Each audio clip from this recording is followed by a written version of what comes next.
Assalamualaikum warahmatullahi wabarakatuh.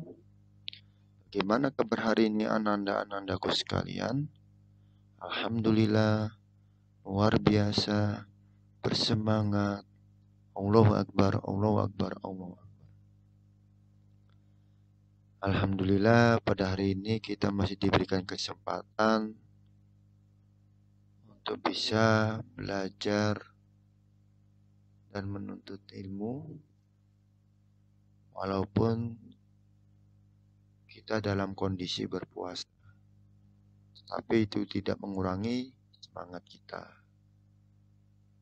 Dan jangan lupa terus memperhatikan kesehatan, gunakan masker bila berada di luar rumah, dan rajin cuci tangan di air yang mengalir, dan tetap jaga jarak. Kita masih berada pada tema 8, daerah tempat tinggalku, subtema 3, bangga terhadap daerah tempat tinggalku, pembelajaran 4. Seperti biasa, sebelum kita memulai pembelajaran, mari kita awali terlebih dahulu bersama-sama dengan berdoa. Doa dimulai. Berdoa selesai. Dan pembelajaran kita kali ini adalah bermain peran dalam cerita fiksi. Kemudian menjelaskan corak kegiatan ekonomi lingkungan sekitar. Menjelaskan sikap toleransi dalam keragaman. Bermain peran dalam teks fiksi. Di sini ada sebuah teks fiksi yang berjudul Singa dan Beruang. Kalian juga bisa membacanya pada halaman 83. Nah, ketika kita bermain peran, maka kita harus melihat karakteristik tokoh-tokoh yang ada di dalam cerita tersebut. Nah, pada teks ini ada 3 tokoh, 2 tokoh utama, dan 1 tokoh pembantu. Di sini ada singa. Nah, singa ini adalah raja hutan. Dan dia juga badannya besar. Biasanya kalau badan besar, maka karakteristik suaranya juga besar. Dan juga beruang. Sama karena beruang juga badannya besar. Maka dia karakteristiknya biasanya suaranya juga besar. Nah, yang satunya adalah rubah. Rubah ini adalah binatang kecil. Tidak sebesar singa maupun beruang. Maka karakteristik suaranya juga.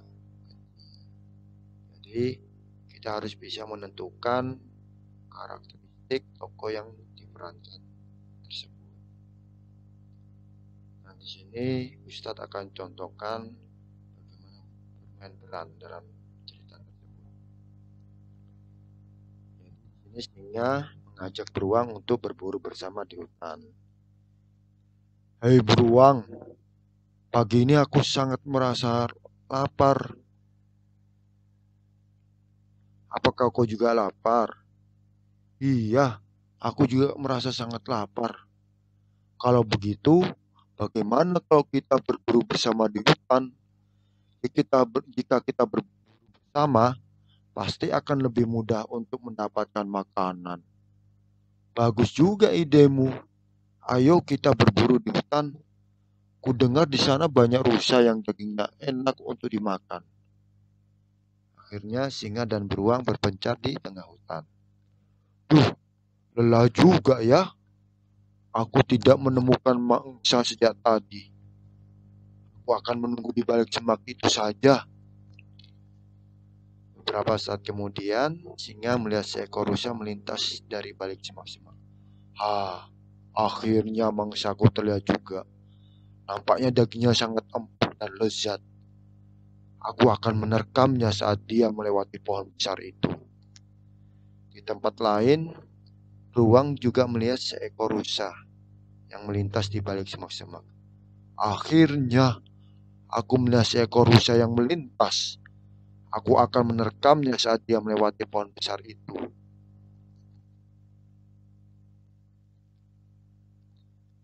Beruang dan singa menerkam rusa yang sama. Hei beruang, mengapa kau menerkam rusa yang sama denganku? Apakah kau tidak memiliki mangsa yang lain? Hei singa, aku yang lebih dulu melihat rusa ini melintas di balik semak-semak. Sehingga akulah yang berhak memakan rusa itu. Enak saja. Aku melihat dan menerkam rusa itu lebih dulu. Jadi mau bagaimanapun, rusa ini milikku dan akan menjadi santapanku. Tidak, ini milikku. Sehingga singa dan beruang berdebat panjang hingga mereka kelelahan dan melupakan rusa yang telah diterkam. Tiba-tiba muncullah seekor rusa yang cerdik. Aku akan mengambil rusa itu saat mereka benar-benar tengah dan kelelahan akibat berdebat terus-menerus. Rubah pun mengambil rusa dengan mengendap-endap. Namun beruang dan singa menyadarinya dan mengejarnya. Hei berubah, mau kemana kau? Dengan mengambil hasil buruanku. Hei tunggu rubah, kau tidak mungkin mengejarku. Karena kau sudah lelah, teruslah berdebat dengan singa. Sehingga engkau menjadi pemenang. Hei rubah, kau mencuri buruanku, kamu. Awas kau. Rubah terus berlari. Namun tidak terkejar oleh singa dan beruang karena mereka terlalu letih. Hei singa, ini adalah kesalahan kita. Kita terlalu lama berdebat sehingga menjadi terlalu lelah. Cetul beruang, alangkah baiknya jika kita membagi dua rusa buruan itu. Dengan begitu, kita akan sama-sama kenyang, tidak kelaparan lagi. Itu adalah contoh dalam memerankan sebuah cerita teks fiksi. Nah, adapun pelajaran yang bisa kita ambil ketika kita bekerja sama, maka jangan pernah kita merasa kita yang berhak memilikinya. Tapi kita harus bisa berbagi. Sebab dengan bekerja sama, kemudian kita kerjakan dengan bersama-sama, maka kita akan mudah untuk mendapatkannya. Sebab sebuah pekerjaan apabila dikerjakan bersama-sama akan cepat selesai.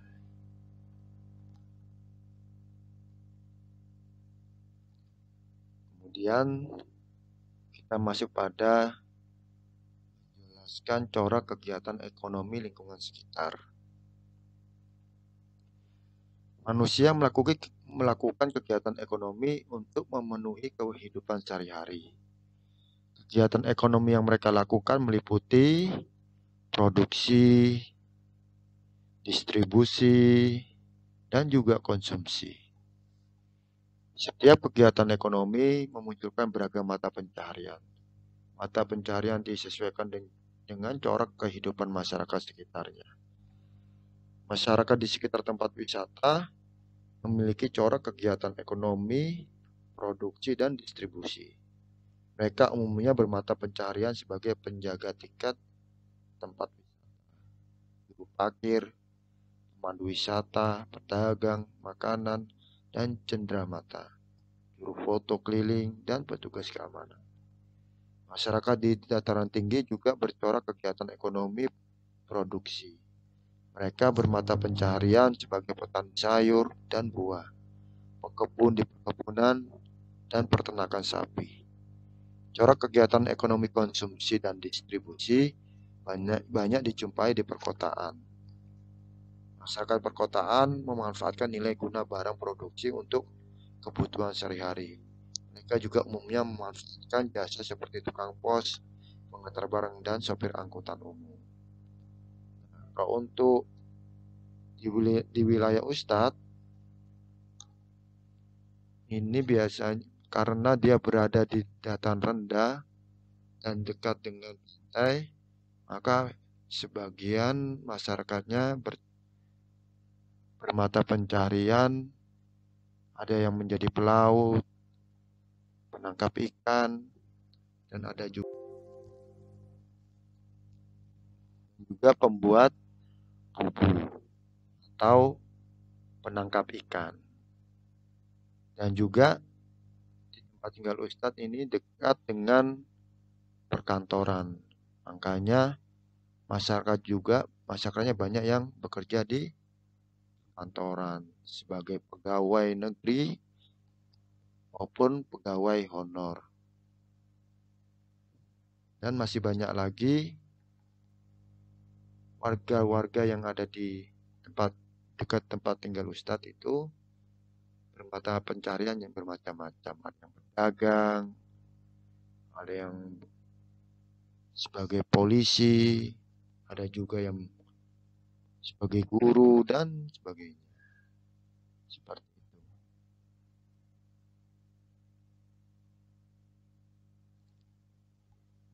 Karakteristik individu dalam masyarakat sangat bermanfaat bagi pemenuhan kebutuhan hidup masyarakat. Dalam kehidupan sehari-hari, karakteristik individu dalam masyarakat dalam kegiatan ekonomi berbeda-beda. Ditunjukkan dengan pekerjaan yang berbeda-beda pula. Walaupun berbeda, pekerjaan tetap harus menjaga sikap saling menghargai. Manfaat keberagaman karakteristik individu dalam kegiatan ekonomi ada seperti di bawah ini. Yang pertama, menumbuhkan sikap nasionalisme. Sikap nasionalisme dalam diri setiap individu dapat tumbuh dengan adanya rasa cinta tanah air. Rasa cinta tanah air tercermin dari sikap mau menerima keberagaman karakteristik individu dalam masyarakat. Dua, menciptakan identitas bangsa di mata internasional. Keberagaman karakteristik masyarakat Indonesia telah dikenal bangsa-bangsa dunia sebagai identitas diri bangsa Indonesia. Indonesia dikenal sebagai bangsa yang beragam karakteristik masyarakat, tetapi bisa bersatu dalam keutuhan Negara Kesatuan Republik Indonesia. Tiga, alat pemersatu bangsa. Keberagaman karakteristik masyarakat Indonesia pada hakikatnya menjadi alat pemersatu bangsa, bukan sebagai pemecah persatuan dan kesatuan bangsa.